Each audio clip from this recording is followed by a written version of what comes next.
Homework 2.8, Distance, Midpoint, and Circles, Video 6. Homework due Friday, May 22nd, 2020 at 11:59 p.m. Sorry for the hesitation.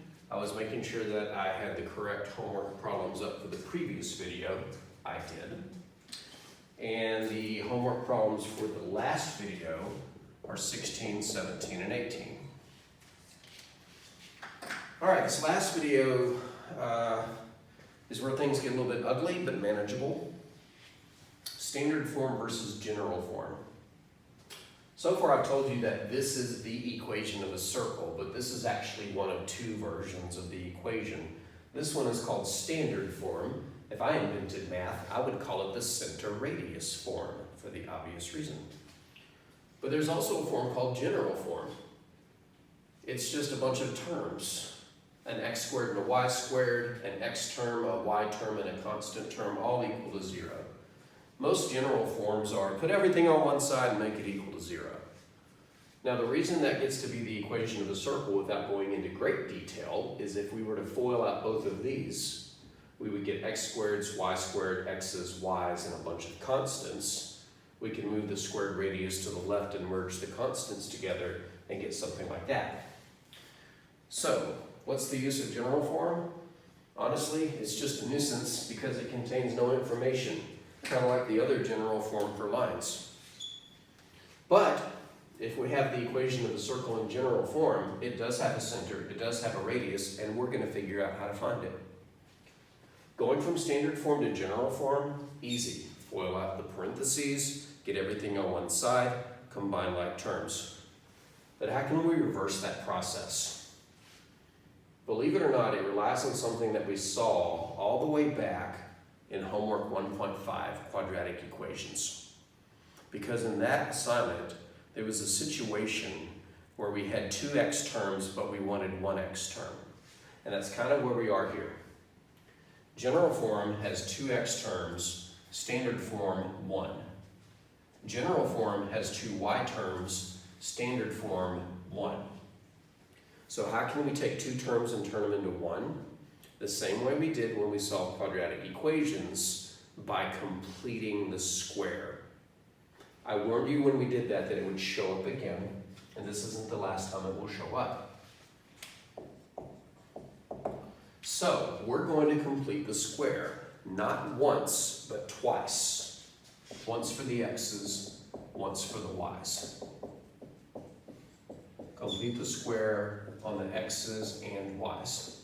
And it's been a while since we've completed the square, so let me kind of remind you how it started. The first thing we did is we relocated the constant to the other side because it probably wasn't the correct constant that we want. So we're going to move the 3 over here and it will become -3. Now, our x terms and y terms are currently scattered all over, so let's rearrange them and get them together, starting with the x squared minus the 6x. Now, leave a space here, and then write the y terms, plus y squared plus 10y, and leave another space here. When we completed the square previously, we only had one variable. We found a perfect number, added it, and added it to the other side. Well, we're going to do it twice. So we'll complete the square on the x's, add a number to both sides, and complete the square on the y's, add a second number to both sides. Do you remember how to find that number? To find the number that completes the square, you take the coefficient of x, the linear coefficient if you will, you take half of it, and then you square that.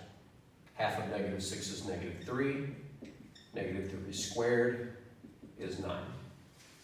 So the number that will complete the square on the x's is a positive 9. But if I add 9 to the left, then I have to add 9 to the right. And I do the same thing with the y's. Take the linear coefficient on the y and take half of it. So half of 10 is 5, and then you square that. 5 squared is 25. So 25 is the number that completes the square on the y's. So we'll add 25 to the left, and we'll add 25 to the right. As a consequence of those decisions, those choices, those moves, The trinomial for the x's will not only factor, but factor into something squared. And just as an added bonus, a reminder, you don't have to figure out what it factors into. If you complete the square correctly, the number that shows up here is the number you get after you take half of. Half of -6 is -3. Plus, what number will go after the y in this parentheses? The answer is half of this number, so plus 5. And over here, we just got some numbers to put together. -3 and 9 is 6, plus 25 is 31. Now, we haven't answered the question yet. The question was find the center and the radius, but we're at a point where we can extract it. To extract the center, there's two ways to think about it. What's being subtracted from each letter, or more easily, just change these numbers' signs. 3 and -5 is the center. What's the radius? Hint, it's not 31. Remember, in standard form, this is the radius squared. So to get the radius, we have to square root that, and there's not a thing we can do with the square root of 31, so we'll just look at it and say that's its radius. It's not really that difficult, it's just not that intuitive unless completing the square is in your arsenal of things that you just remember and can do instantly. But with completing the square, as long as these numbers are even, if they're odd, we can still do it, we just jump into fractions. But as long as you can complete the square, this is actually pretty straightforward.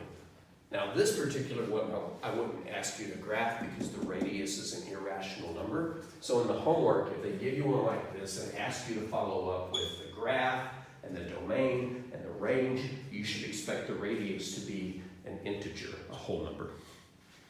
And that's the end of this series, and that's the end of the homework that will be on test 2.